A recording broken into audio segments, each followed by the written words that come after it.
రీసెంట్‌గా తమిళనాడు గవర్నమెంట్ మనకి central state relationship మీద ఒక హై లెవెల్ కమిటీ అనేది కాన్స్టిట్యూట్ చేసిందనమాట. అసలు హై లెవెల్ కమిటీ అంటే ఏంటి? సెంట్రల్ స్టేట్ రిలేషన్‌షిప్స్ అంటే ఏంటి? అదేవిధంగా ఇక్కడ ఫెడరలిజం అనే కాన్సెప్ట్ ఎక్కడొస్తుంది? ఇవన్నీ గూడా ఇంపార్టెంట్ టర్మ్స్ అనమాట.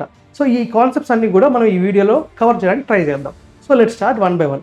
ఫస్ట్ బేసిక్ కాన్సెప్ట్ అయిన ఫెడరలిజం అంటే ఏంటి? సో, ఫెడరలిజం అంటే సింపుల్ టర్మ్స్‌లో షేరింగ్ ఆఫ్ పవర్ అనమాట.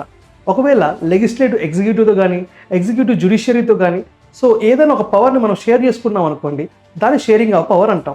అదే ఇప్పుడు మనం సెంట్రల్ స్టేట్ రిలేషన్‌షిప్‌లో దీన్ని ఎలా చెప్పుకోవచ్చు అంటే, ఫర్ ఎగ్జాంపుల్ మనకి 7th షెడ్యూల్ ఉంది. 7th షెడ్యూల్‌లో మనకి డిఫరెంట్ ఐటెమ్స్ ఉన్నాయన్నమాట. సో, ఆ లిస్ట్‌ల ప్రకారం మనకి 3 లిస్టులు ఉంటాయి 7th షెడ్యూల్‌లో. సో, మనకి union list, state list, concurrent list. So, ఈ విధంగా మనకేంటంటే ఈ యొక్క ప్రతి లిస్ట్‌లో కూడా ఐటెమ్స్ అనేవి ఉంటాయి. సో, ఈ విధంగా ఏంటంటే డిఫెన్స్, ఫారెన్ అఫైర్స్ ఇయన్నీ కూడా ఏంటంటే మనకి యూనియన్ లిస్ట్ కింద వస్తాయి. ఫర్ ఎగ్జాంపుల్ మనం హెల్త్ తీసుకున్నాం అనుకోండి, అది స్టేట్ లిస్ట్ కింద వస్తది. ల్యాండ్ తీసుకున్నా, ఇవి ఏం తీసుకున్నా కూడా మనకు స్టేట్ లిస్ట్‌లో వస్తాయి. అదే కాంకరెంట్ లిస్ట్‌లో మ్యారేజ్, డైవర్స్, సో ఇయన్నీ కాన్సెప్ట్స్ మ్యారేజ్, డైవర్స్, అదేవిధంగా ఎడ్యుకేషన్ ఇవన్నీ కూడా మనకు స్టేట్ లిస్ట్‌లో వస్తాయన్నమాట.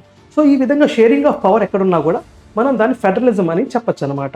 సో, ఇక్కడ సెంట్రల్ స్టేట్ రిలేషన్‌షిప్ గురించి మాట్లాడుతున్నాం కాబట్టి central government, state government. So, బేసిక్‌గా ఇక్కడ ఈ రెండిటి మధ్య కూడా చాలా వరకు మనకి లెజిస్లేటివ్, ఎగ్జిక్యూటివ్ పవర్స్ ఉంటాయి.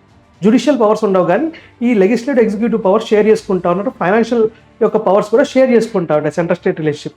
సో, వీటి మధ్య ఎప్పుడు కూడా మనకి ఈ యొక్క ఫ్రిక్షన్ అనేది ఉంటది. సెంట్రల్ గవర్నమెంట్‌కి, స్టేట్ గవర్నమెంట్‌కి. మరి ఇన్ పర్టిక్యులర్‌గా చెప్పాలంటే ఎక్కడైతే స్టేట్ గవర్నమెంట్స్ మనకి సౌత్ ఇండియాలో ఉంటాయో, లేకపోతే రీజనల్ పార్టీస్ ఎక్కడైతే ఉంటాయో, అక్కడ సెంటర్‌కి, స్టేట్‌కి చాలా వరకు ఫ్రిక్షన్ ఉంటదనమాట. సో, ఆ ఫ్రిక్షన్ ఎప్పుడు కూడా తమిళనాడులో ఎక్కువ ఉంటది. ఎందుకంటే అక్కడ ఉండే మెయిన్ పార్టీస్ ఏంటంటే డీఎంకే, అన్నా డీఎంకే.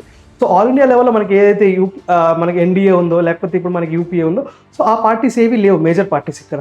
ఇక్కడ మనకి ఏంటంటే డీఎంకే, ఏడీఎంకే ఉన్నాయి. సో, వీటి రీజనల్ పార్టీస్ ఎక్కడైతే ఉంటాయో ఈ యొక్క ఫ్రిక్షన్ అనేది ఉంటదనమాట. సో, ఈ యొక్క ఇబ్బందులను అడ్రెస్ చేయడం కోసమే మనకు ఫార్మ్ అయిన కమిటీయే ఒక హై లెవెల్ కమిటీ అనమాట. దీన్ని కాన్స్టిట్యూట్ చేసింది ఎవరు?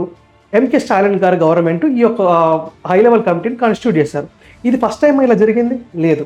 మునుపటికి కూడా ఇంతకుముందుకు కూడా మనకి ఇలాంటి కమిటీస్ అనేవి కాన్స్టిట్యూట్ అవ్వుకుంటూ వచ్చాయి. ఫర్ ఎగ్జాంపుల్ మనం తీసుకున్నాం అనుకోండి, రాజ్-మన్నార్ కమిటీ. రాజ్-మన్నార్ కమిటీ 1969లో first committee it was constituted to work on the central state relationships అనమాట. సో, ఇదేం చెప్పింది ఇక్కడ మనకి ఆర్టికల్ 356 మిస్‌యూజ్ బాగా అవుతుంది. సో, దీన్ని రిపీల్ చేయాలి, ఆర్టికల్ 356 మిస్‌యూజ్ చేయాలని చెప్పింది. అదేవిధంగా ఆర్టికల్ 263 ప్రకారం ఇంటర్ స్టేట్ కౌన్సిల్ స్ట్రెంథెన్ చేయాలని చెప్పిందనమాట. Second, next all India reforms, all India services ఉంటాయి కదా, సో వాటి మీద రిఫార్మ్స్ పట్టురావాలని చెప్పింది. సో, చాలా పాయింట్స్ ఉన్నాయి. కానీ దీంట్లో మీరు గుర్తుపెట్టుకోవాల్సింది ఏంటంటే, ఫస్ట్ మనకి ఇట్లాంటి సెంట్రల్ స్టేట్ రిలేషన్‌షిప్ మీద వచ్చింది మనకి ఈ రాజ్-మన్నార్ కమిటీ అనమాట. ఇది 1969లో ఫామ్ అయింది. దీన్ని తీసుకొచ్చింది అప్పుడు చీఫ్ మినిస్టర్ అయిన అన్నాదొరై గారు అనమాట. So, that is the first committee. Second వచ్చేసి మనకి సర్కారీ కమిషన్. సర్కారీ కమిషన్ 1983లో కాన్స్టిట్యూట్ అయింది. ఇది కూడా సెంట్రల్ స్టేట్ రిలేషన్‌షిప్స్ గురించి మాట్లాడింది. ఆర్టికల్ 356. అదేవిధంగా పొలిటికల్‌గా ఉండే యాక్టివ్‌గా ఉన్న పర్సన్స్ ఉంటారు కదా, వాళ్ళని గవర్నర్‌గా చేయవద్దు. సో, ఇప్పుడు మనకి ఎవరైతే ఒకవేళ పొలిటికల్‌గా యాక్టివ్‌గా ఉండి రిటైర్ అయిపోతున్నారో వాళ్ళని గవర్నర్‌గా చేస్తున్నారు రీసెంట్‌గా. ఇప్పుడు మనం తమిళిసై గారు చూసుకున్నా, లేకపోతే మనకి తెలంగాణలో కొన్ని ఎగ్జాంపుల్ చూసుకున్నా కూడా పొలిటికల్ యాక్టివ్ పర్సన్స్ గవర్నర్ అవుతున్నారు. సో, అలా చేయొద్దని చెప్పి మనకి సర్కారీ కమిషన్ లాంగ్ బ్యాక్ చెప్పిందనమాట. అది. నెక్స్ట్ కోఆపరేటివ్ ఫెడరలిజం గురించి మాట్లాడింది. ఇంటర్ స్టేట్ రిలేషన్‌షిప్స్ గురించి మాట్లాడింది. సో, ఇయన్నీ కూడా ఏంటంటే మనకి సర్కారీ కమిషన్ మాట్లాడడం జరిగిందనమాట. ఇది second committee. So, third one ఇప్పుడు ఫామ్ అయింది మనకి పుంచి కమిషన్. 2007లో ఫామ్ అయిందన్నమాట ఈ పుంచి కమిషన్. ఈ పుంచి కమిషన్ బేసిక్‌గా ఏం చెప్పిందంటే, సెంట్రల్ గవర్నమెంట్ ఫోర్సెస్ ఏవైతే ఉన్నాయో అవి స్టేట్‌లో డిప్లాయ్ అయ్యే ముందు స్టేట్ గవర్నమెంట్ యొక్క కన్సర్న్ తీసుకోవాలని చెప్పింది. So, that is the first thing.